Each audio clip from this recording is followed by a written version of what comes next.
Hello everyone. तो आज हम नया टॉपिक स्टार्ट करने जा रहे हैं, एप्लीकेशन ऑफ डेरिवेटिव। तो आइए देखिए, एप्लीकेशन ऑफ डेरिवेटिव यानी आपने जो लास्ट एक्सरसाइज डेरिवेटिव आपने पढ़ा था उसका एप्लीकेशन यानी उसका यूज कहाँ कहाँ होगा, ये चीज जानने के लिए एप्लीकेशन ऑफ डेरिवेटिव पढ़ेंगे। तो सबसे पहला एप्लीकेशन है rate of change of quantity. अगर किसी क्वांटिटी में किसी पैरामीटर के रेस्पेक्ट में कोई चेंज हो रहा है तो उसे हम कहेंगे rate of change of quantity. ठीक है। सेकंड उसका यूज होगा इंक्रीजिंग और डिक्रीजिंग फंक्शन। कोई फंक्शन है वो इंक्रीजिंग हो रहा है या डिक्रीजिंग हो रहा है, ठीक है, इसके लिए यूज करेंगे। तीसरा जो एप्लीकेशन है वो है equation of normal and tangent. किसी कर्व के ऊपर कोई टेंजेंट ड्रॉ की है तो उसकी इक्वेशन क्या होगी, इसके लिए भी हम एप्लीकेशन ऑफ डेरिवेटिव यूज करेंगे। इसके ऊपर अगर नॉर्मल हो उसकी इक्वेशन फाइंड करनी हो तो भी हम किसका यूज करेंगे, एप्लीकेशन ऑफ डेरिवेटिव। अप्रोक्सीमेशन, ये भी अच्छा टॉपिक है। अप्रोक्सीमेशन आप जानते हो, जैसे √401 इसकी वैल्यू आपको निकालनी हो तो इसके लिए भी आप क्या कर लोगे, एप्लीकेशन ऑफ डेरिवेटिव का यूज कर लोगे। क्लियर। जैसे 400 का तो आपको पता है क्या होता है, 20 होता है, तो 401 का क्या होगा, 36 पॉइंट मैं कह दूं 6, इसका रूट क्या होगा। तो ऐसे क्वेश्चन को हम किससे सोल्व करेंगे, एप्लीकेशन ऑफ डेरिवेटिव से सोल्व करेंगे।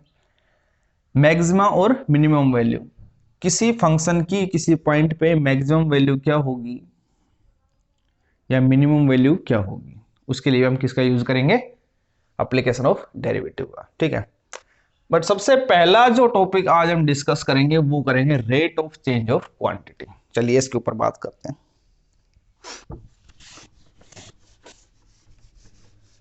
Rate of change of quantity मैंने पहले ही बताया है, किसी क्वांटिटी में किसी भी पैरामीटर के रेस्पेक्ट में कोई चेंज हो रहा हो तो हम क्या कहेंगे उसे, rate of change of quantity, यानी d q upon d P.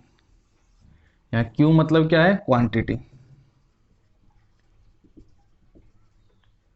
और पी मतलब पैरामीटर। ठीक है। पैरामीटर यानी कोई कंडीशन है, ये परिमाप वाला पैरामीटर नहीं है। ठीक है, यहाँ पैरामीटर है, इसको हम क्या कहेंगे, किसी न किसी की कंडीशन। जैसे सिर्फ बात करें चेंज ऑफ क्वांटिटी की, rate of change of quantity की बात नहीं कर रहा, सबसे पहले आपको समझना होगा change of quantity. Change of quantity and quantity में चेंज क्या है। ठीक है। मैं एक सर्किल लेता हूं थोड़ी देर के लिए, ठीक है, और जिसकी रेडियस क्या हो r। क्लियर। अब इसका एरिया ऑफ सर्किल आपको सबको पता है क्या होता है, πr² होता है ना। अब चेंज ऑफ क्वांटिटी पढ़ रहे हैं तो अगर इस सर्किल के एरिया में चेंज होता है, क्या होता है, चेंज, तो चेंज कब होगा, या तो रेडियस क्या हो, बढ़े या रेडियस घटे। ठीक है, या तो रेडियस को बढ़ा दो तब भी क्या होगा, एरिया ऑफ सर्किल चेंज हो जाएगा, या रेडियस को घटा दो तो भी क्या होगा, इसमें सर्किल में का जो एरिया उसमें क्या हो जाएगा, चेंज हो जाएगा। यानी चेंज ऑफ इसका एरिया जो सर्किल है वो क्या होगा, डी। किसके रेस्पेक्ट में चेंज हो रहा है, रेडियस के रेस्पेक्ट में चेंज हो रहा है, तो यही क्या है, change of quantity. Per unit change को हम क्या कहते हैं, rate of change of quantity. Clear. तो डी अपॉन डी आर क्या हो जाएगा इसका, 2πr। समझ रहे हो बात को। तो rate of change of quantity, तो यहां पे जो सबसे पहले आपकी जो चीज है वो क्या नोट करनी है, आपकी जो क्वांटिटी है वो किसके रेस्पेक्ट में चेंज हो रही है। कुछ क्वेश्चन में तो आपको दी जाएगी, कुछ क्वेश्चन में आपको उसकी यूनिट से पता लगा सकते हो, क्वेश्चन को रीड करके आसानी से पता लगा सकते हो। इसमें क्या फाइंड आउट करना है, यानी किसकी क्वांटिटी जो चेंज हो रही है किसके रेस्पेक्ट में चेंज हो रही है, सबसे बड़ी बात है किसके रेस्पेक्ट में चेंज हो रही है। कुछ क्वांटिटी ऐसे भी चेंज हो सकती है, देखो टाइम के रेस्पेक्ट में आपको डी अपॉन डी टी भी फाइंड आउट करने के लिए बोल सकते हैं। तो डी अपॉन डी टी क्या होगा, एग्जैक्ट में डी अपॉन तो डी आर होगा और D R upon d T होगा। क्लियर। तब आप D upon d t find out कर सकते हैं। यानी एरिया तो किसके रेस्पेक्ट में चेंज हो रहा है, रेडियस के रेस्पेक्ट, बट रेडियस किसके चेंज हो रही है, टाइम के रेस्पेक्ट में चेंज हो रही है, तो सबसे पहले आपको ये फाइंड आउट करना पड़ेगा उसमें। ऐसे भी क्वेश्चन आपको एक्सरसाइज में देखने को मिल सकते हैं जिसमें आप चेन रूल का यूज करोगे। क्लियर? तो मैं कुछ क्वेश्चन डिस्कस कर रहा हूं ताकि आप आसानी से इस एक्सरसाइज को कर सको।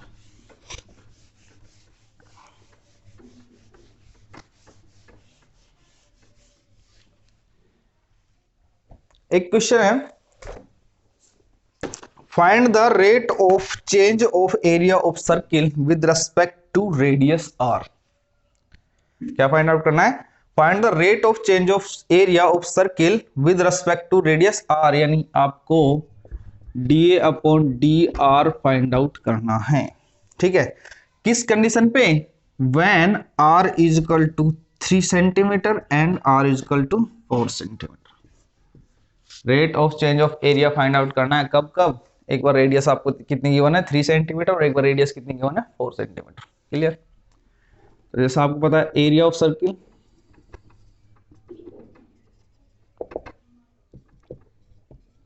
पाई आर स्क्वायर।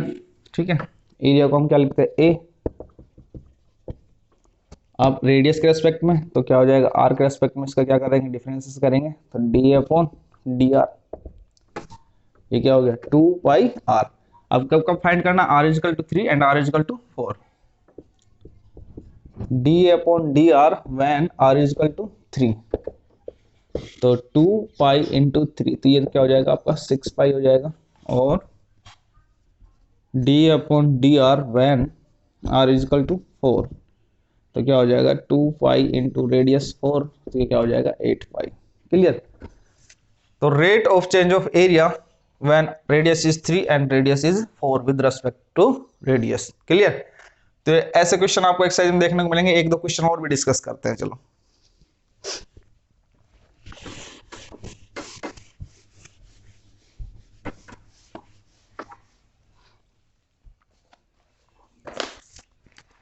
एक क्वेश्चन कह रहा है a particle move along Y. किसके पार्टिकल है? कोई क्या कर रहा है? मूव कर रहा है। कोई कण है वो क्या कर रहा है? मूव कर रहा है। y is equal to 2/3 into X cube plus 1। Find the point on the curve at which y coordinate is changing twice.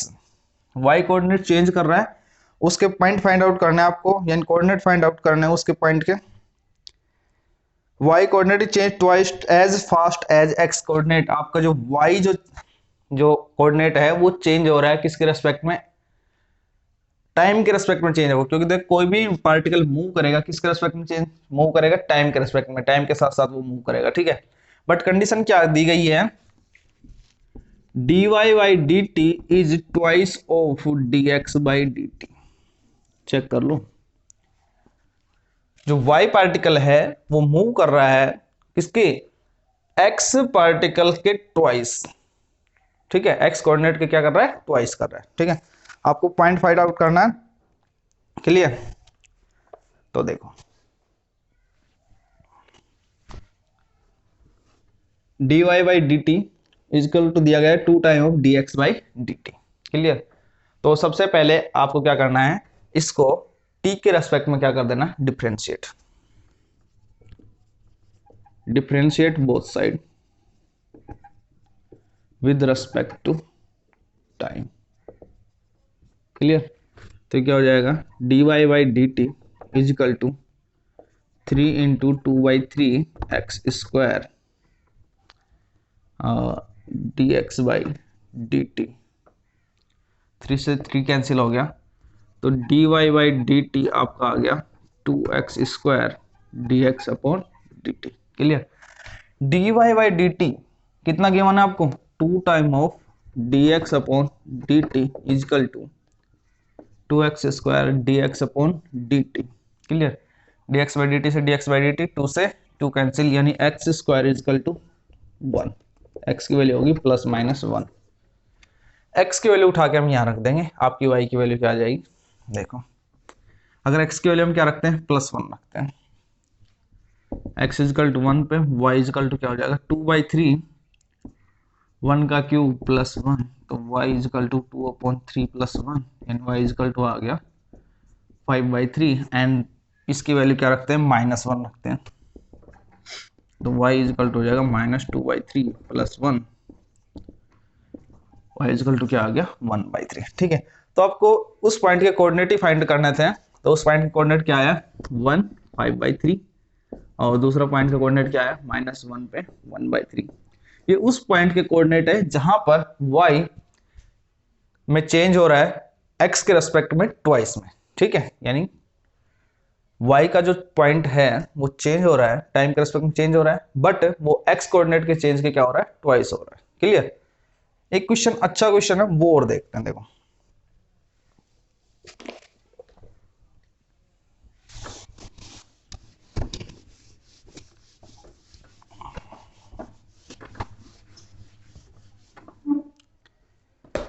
A ladder 13 metre long leans against a wall. ठीक है, एक 13 मीटर लंबी एक सीढ़ी है, वो दीवार के सहारे खड़ी हुई है। ठीक है, the foot of the ladder is pulling along the ground away from the wall at the rate of 1.5 metre पर सेकेंड। कोई लेडर है बेटा, ठीक है, ये कितनी दी गई है 13 मीटर। अब इसका जो ये वाला जो एंड है ये दीवार के साथ से खींचा जा रहा है।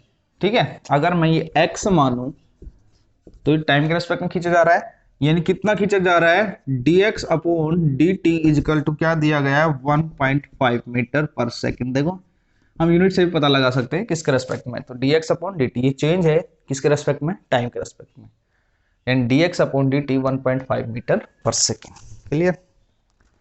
अब कर how fast is the angle theta between the ladder and ground. Ladder and ground ये एंगल क्या है थीटा, ये कितना चेंज हो रहा है, ये कह रहा है how fast the angle theta between the ladder the ground changing when the foot of the ladder is 12 metre away from the wall. आपको d theta upon d t time के रेस्पेक्ट में चेंज पूछ रहा है angle का, किस पे, जब क्या हो आपका x इजकल टू क्या हो 12 हो। क्लियर। इसको x मान लिया, इसको थोड़ी देर के लिए क्या मान लिया y मान लिया। क्लियर। आप क्या फाइंड करना है D theta upon d T, ये a ये b ये c।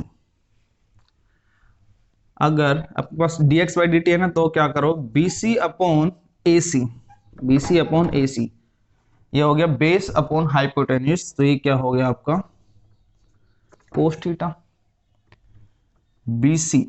BC क्या है x इजकल टू हम क्या लिख सकते हैं AC कितना 13 cos theta, x equal to क्या लिख दिया 13 कोस थीटा। अब टाइम के रेस्पेक्ट में क्या कर दिया, इसको डिफरेंशिएट कर दिया, differentiate both side with respect to time, तो ये क्या हो गया dx/dt। क्लियर। ये कितना हो जाएगा -13 साइन थीटा एंड थीटा क्या हो गया D theta upon d T. Clear. अब देखो D theta upon d t find out करना है, D theta upon d t find out करना है, तो कैसे फाइंड आउट करेंगे, देखो dx/dt की वैल्यू कितनी है 1.5 upon -13 sine theta is equal to d theta upon d t. अब d theta upon d t find करना था कब, जब x इजिकल टू क्या हो 12, x इजिकल टू 12, तो x इजिकल टू 12 पे साइन थीटा की वैल्यू क्या होगी, देखो साइन थीटा क्या होता है परपेंडिकुलर अपॉन हाइपोटेन्यूज, यानी परपेंडिकुलर उस समय कितना है आपका ये 12 होगा ये 13, तो ये y क्या होगा 5 होगा ना, तो क्या हो जाएगा 5/30 वैल्यू पुट कर देंगे, तो ये हो जाएगा d theta upon d t at x equal to 12 पे 1.5 अपॉन -13 साइन थीटा की value 5/30 d theta upon d t at x equal to 12 हो जाएगा -1.5 अपॉन 5 कितने का हो जाएगा 0.3, यानी -3/10 रेडियन पर सेकेंड। जो चेंज होगा थीटा में थीटा कहाँ था, लैडर और ग्राउंड के बीच का एंगल था वो क्या था, थीटा था, उसमें चेंज, ठीक है। तो -3/10 रेडियन पर सेकंड उसमें क्या होगा, चेंज होगा, इस पे x इजकल टू 12 पे। क्लियर। तो इस प्रकार इस एक्सरसाइज से रिलेटेड सारे क्वेश्चन आप जीवन में कर सकते हो। आपको बस ध्यान रखना है क्वांटिटी में चेंज हो रहा है, किसके रेस्पेक्ट में चेंज हो रहा है, सबसे बड़ी बात है जो क्वांटिटी में चेंज हो रहा है वो किसके रेस्पेक्ट में चेंज हो रहा है, ठीक है। Okay, thank you.